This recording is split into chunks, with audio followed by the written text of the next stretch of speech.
आज की ताजा खबरों की अपडेट में बात करेंगे देश भर की तमाम बड़ी और काम की खबरों की, साथ ही सरकार की ओर से आज लिए गए कुछ महत्वपूर्ण फैसलों जारी किए गए कुछ नए नियमों की।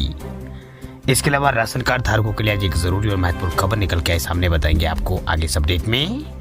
इसके अलावा बीमा धारकों के लिए अच्छी खबर, पॉलिसी सरेंडर करने पर अब नहीं होगा ज्यादा नुकसान। क्या है ये पूरी बड़ी खबर, बताएंगे आपको आगे इस अपडेट में।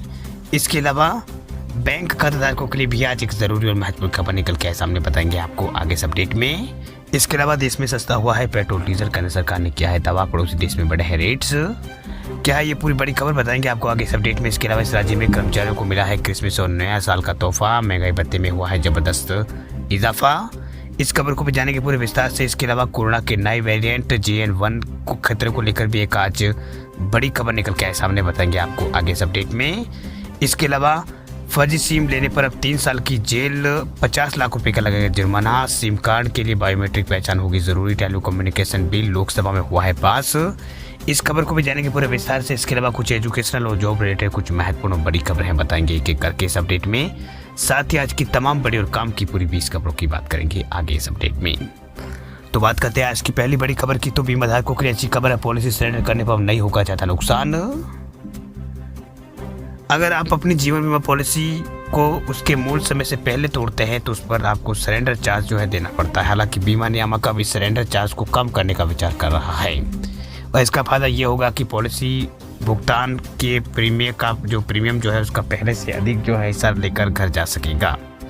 वह बीमा शब्दावली में सरेंडर चार्ज वह पेनल्टी होता है जो आप किसी बीमा पॉलिसी को समय से पहले तोड़ने पर कंपनी को चुकाते हैं। वह insurance regulatory and development authority of India जो है IRDA, उसने हाल में सभी कैटेगरी के बीमा उत्पादों के लिए नए रेगुलेशन का प्रस्ताव पेश किया है। हालांकि इस रेगुलेशन का सबसे अधिक जो असर जो है पारंपरिक इक्विपमेंट कैटेगरी में दिखने की उम्मीद है। वह इन्वेस्टमेंट पॉलिसी में यहाँ पर मैच्योरिटी पर एक जो है लमसम भुगतान की गारंटी होती है। इसमें यहाँ पर प्रॉफिट देने वाले प्लान भी आते हैं। इस प्रस्ताव को अमल में आने के बाद बीमा धारकों के लिए क्या कुछ बदलने वाला है, तो बता दें आपको कि उसमें सरेंडर नियमों में बदलाव का मतलब ये होगा कि जो पॉलिसी धारक जो है वो किसी कारण से बीमा प्रीमियम का भुगतान करने में असमर्थ है, उससे कैंसिल यहाँ पर करना चाहता है तो उन्हें पेनल्टी के रूप में कम सरेंडर चार्ज देना होगा। इससे वे अब तक के भुगतान किए गए प्रीमियम का अधिक हिस्सा अपने साथ जो है घर ले जा सकेगा।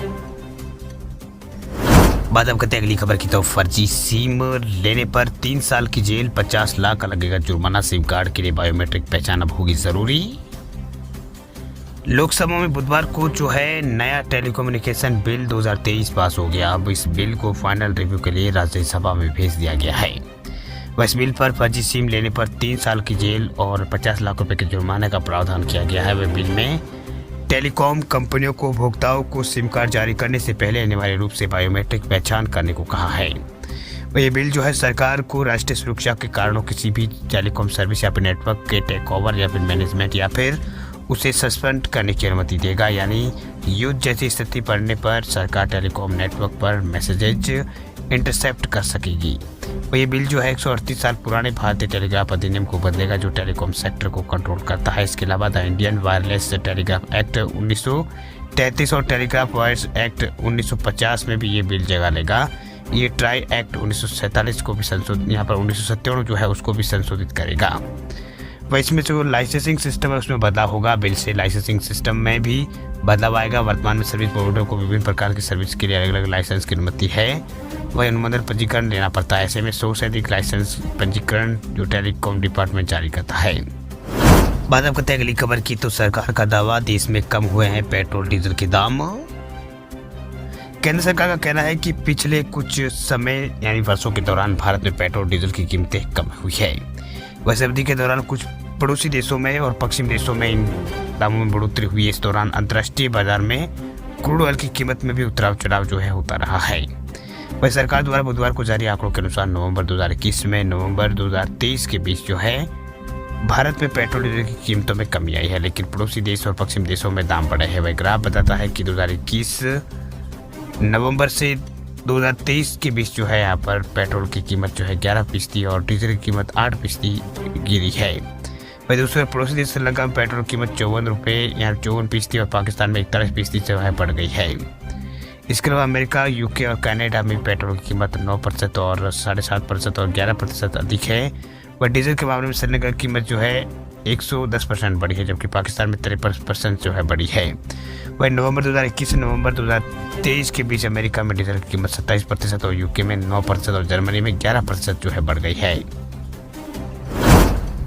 बात अब करते हैं अगली खबर की, तो WHO ने कोविड के सब वेरिएंट JN.1 को बताया है कम खतरनाक। कई राज्यों में एडवाइजरी हुई है जारी।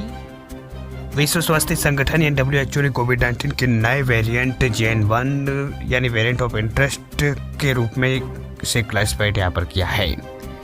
वही CDH के मुताबिक नया वेरिएंट ज़्यादा खतरनाक नहीं। अभी तक इसका कोई सबूत नहीं है कि JN वर्तमान में फैलने वाले वेरिएंट की तुलना में सार्वजनिक स्वास्थ्य के लिए खतरनाक साबित हो। वही CDH के अनुसार JN.1 को पहली बार संयुक्त राज्य अमेरिका में जो है इसको सितंबर में इसका पता चला था। वही पिछले हफ्ते चीन ने कोविड के सब वेरिएंट के साथ संक्रमण का पता लगाया। इसे सार्वजनिक स्वास्थ्य को जो है ज़्यादा खतरा नहीं है। JN.1 पहले के मूल वंश जो है BA.2.6 के हिस्से के रूप में ये यहाँ पर इसको क्लासिफाइड जो है वो किया गया है।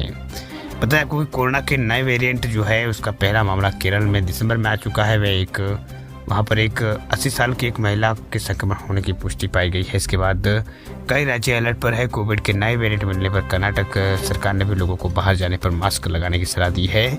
वही दिशा निर्देशानुसार 60 वर्ष या फिर उससे अधिक आयु के बुजुर्ग और अन्य बीमारी से पीड़ित गर्भवती और स्तनपान करने वाली महिलाओं को बाहर जाने पर अनिवार्य रूप से फेस मास्क पहनने की सलाह यहाँ पर दी है। इसके साथ ही कम हवादार स्थानों पर और भीड़भाड़ वाले स्थानों पर लोगों को जाने से बचने की सलाह दी है।